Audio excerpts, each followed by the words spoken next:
In 1992, I was convicted of grand theft. I embezzled money from a company that I worked for.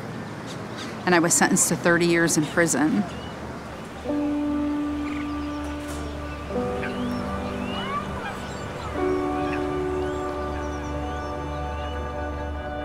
In prison, I learned I was in no way, shape, or form the person that I thought I was.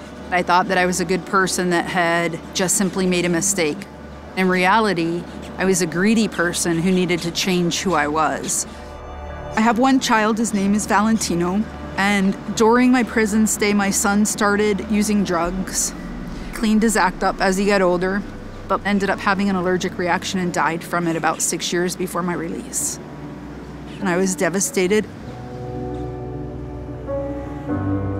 Being in prison allowed me to work on myself to become the person that I thought I was originally. I ended up caring about other people, helping other people, changing my perspective on everything. When I was a little girl, my father used to ask me to make him a coffee cake. When I first got out, he asked me to bake a coffee cake for him, and I said, I don't know, I don't have that recipe anymore. He says, it's not like that anymore. And he showed me how to Google any recipe you want.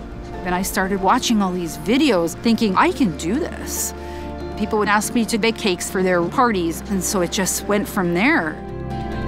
What I love the most about it is that I make someone happy with it. I used to look at this park all the time and think, when I get out, I'm going to Lake Eola, I'm going to Lake Eola. This park meant freedom to me.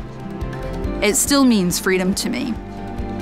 Freedom can be something as simple as walking down the street without having to tell someone where you're going, as easy as being able to pick up the phone and call my parents.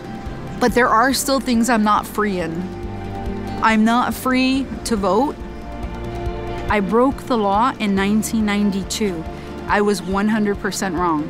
But did the court order me to be punished for the rest of my life and not have a say in my future? Or do we believe in second chances?